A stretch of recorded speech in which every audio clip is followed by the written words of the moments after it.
Assalamualaikum warahmatullahi wabarakatuh. Selamat berjumpa dengan saya, Dr. Jufri, SPD MAD, dan kita masuk ke video keempat dari 5 video pembelajaran interaktif pada mata kuliah kalkulus. Setelah pada video sebelumnya, kita mempelajari limit dan kekontinuan, sekarang kita akan membahas salah satu konsep terpenting dalam kalkulus, yaitu turunan fungsi dan aplikasinya dalam optimasi. Turunan sebenarnya dibangun langsung dari konsep limit yang sudah kita pelajari, dan penerapannya sangat luas. Mulai dari menentukan kecepatan, menganalisis grafik, hingga menyelesaikan masalah optimasi dalam bidang teknologi informasi. Mari kita mulai. Pada video ini, kita akan membahas definisi turunan, aturan dasar diferensiasi, aturan rantai dan fungsi implisit, aplikasi optimasi, hingga turunan sebagai laju perubahan. Baiklah, mari kita mulai. Turunan fungsi f(x) di suatu titik didefinisikan sebagai limit dari kemiringan garis sekant ketika dua titik pada garis semakin berdekatan, sehingga garis sekant tersebut mendekati garis singgung. Secara matematis, turunan f(x) didefinisikan sebagai f aksen x sama dengan limit h mendekati 0 dari fx tambah h kurang fx per h. Notasi f aksen x dibaca sebagai f aksen x dan menyatakan laju perubahan sesaat dari fungsi f terhadap x. Sebagai contoh, mari kita cari turunan dari fx sama dengan x kuadrat dengan menggunakan definisi limit. F aksen x sama dengan limit h mendekati 0 dari x tambah h kuadrat dikurang x kuadrat per h sama dengan limit h mendekati 0 2x h tambah h kuadrat per h sama dengan limit h mendekati 0 dari 2x tambah h sama dengan 2x. Jadi, turunan dari fx sama dengan x kuadrat adalah f aksen x sama dengan 2x. Perhitungan seperti ini akan lebih cepat jika kita menggunakan aturan-aturan turunan yang akan kita bahas selanjutnya. Untuk mempercepat perhitungan turunan, kita dapat menggunakan beberapa aturan diferensiasi. Aturan pangkat atau power rule, yaitu jika fx sama dengan x pangkat n, maka f aksen x sama dengan n dikali x pangkat n kurang 1. Aturan konstanta, yaitu jika fx sama dengan c, maka f aksen x sama dengan 0. Aturan kelipatan konstanta, jika fx sama dengan c kali gx, maka f aksen x sama dengan c kali g aksen x. Aturan jumlah atau selisih, f aksen x plus minus g x aksen sama dengan f aksen x plus minus g aksen x.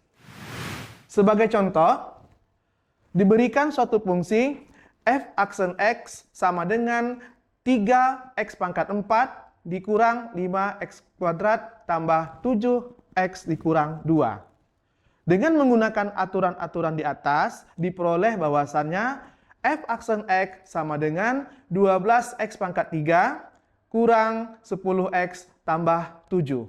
Untuk fungsi yang lebih kompleks, kita dapat menggunakan aturan hasil kali, yaitu fx kali gx aksen sama dengan f aksen x dikali gx tambah fx kali g aksen x. Dan aturan hasil bagi, yaitu fx per gx aksen sama dengan f aksen x dikali gx dikurang f aksen x dikali g aksen x dibagi gx dikuadratkan. Kedua aturan ini akan sering digunakan ketika fungsi merupakan gabungan dari dua fungsi lain yang dikalikan atau dibagi. Aturan penting berikutnya adalah aturan rantai atau chain rule. Digunakan untuk menurunkan fungsi komposisi. Jika Y sama dengan Fgx, maka dy per dx sama dengan f aksen gx dikali g aksen x. Sebagai contoh, Y sama dengan 3x tambah 1 pangkat 5. Maka dapat kita misalkan U sama dengan 3x tambah 1, sehingga Y sama dengan U pangkat 5. dy per du sama dengan 5U pangkat 4. Dan du per dx sama dengan 3. Maka diperoleh dy per dx sama dengan 5U pangkat 4 dikali 3 sama dengan 15 kali 3x tambah 1 pangkat 4. Selanjutnya, turunan fungsi implisit digunakan ketika Y tidak dinyatakan secara eksplisit dalam bentuk Y sama dengan fx, melainkan tercampur dengan X dalam satu persamaan. Sebagai contoh, persamaan lingkaran X kuadrat tambah Y kuadrat sama dengan 25. Kita turunkan kedua ruas terhadap X. Dengan mengingat Y adalah fungsi dari X, 2X tambah 2Y dikali dy dx sama dengan 0, sehingga dy per dx sama dengan negatif X per Y.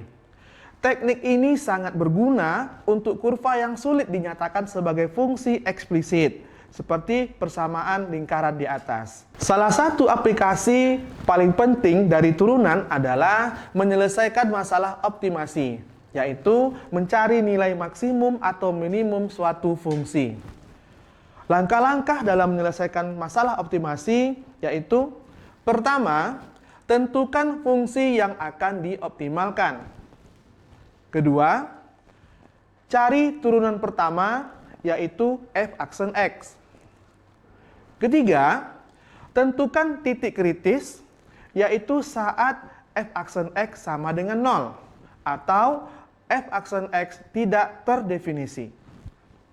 Keempat, gunakan uji turunan kedua atau uji tanda untuk menentukan apakah titik tersebut maksimum atau minimum.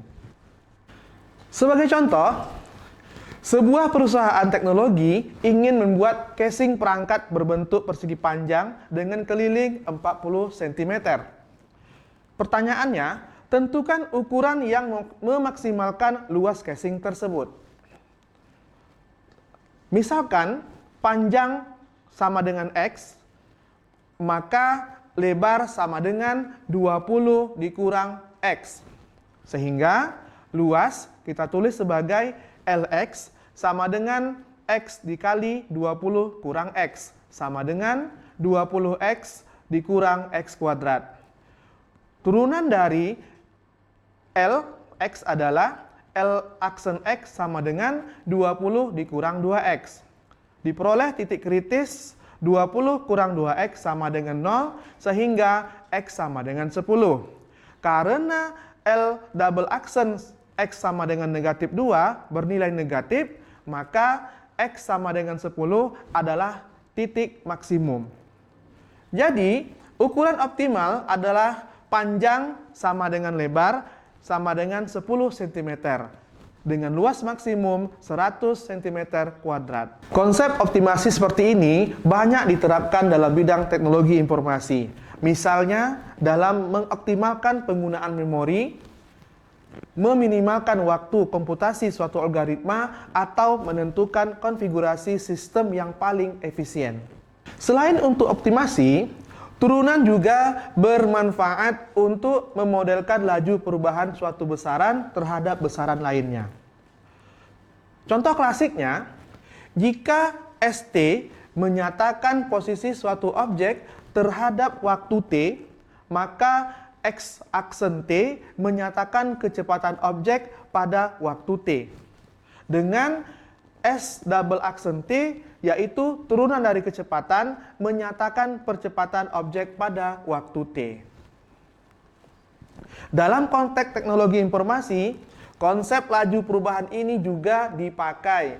Misalnya untuk menganalisis laju pertumbuhan data, laju perubahan trafik jaringan, atau tingkat konvergensi suatu algoritma pembelajaran mesin terhadap waktu. Mari kita rangkum pembahasan video keempat ini. Pertama, turunan didefinisikan sebagai limit kemiringan garis sekan yang menghasilkan garis singgung kurva. Kedua, aturan-aturan dasar diferensiasi, pangkat, hasil kali, hasil bagi, mempercepat perhitungan turunan.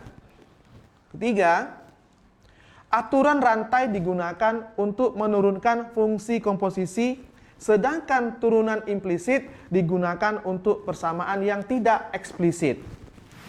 Keempat, turunan digunakan untuk menyelesaikan masalah optimasi melalui pencarian titik kritis. Kelima, turunan juga bermakna sebagai laju perubahan, seperti kecepatan dan percepatan. Pemahaman turunan ini akan menjadi bekal penting untuk video terakhir kita, yaitu tentang integral dan aplikasinya. Demikian pembahasan video keempat kita tentang turunan fungsi dan aplikasi optimasi. Silakan kerjakan latihan soal pada slide pendamping, khususnya soal-soal optimasi, karena jenis soal ini sering muncul dalam penerapan nyata di bidang teknologi informasi. Sampai jumpa di video kelima, video terakhir kita yang akan membahas integral dan aplikasinya.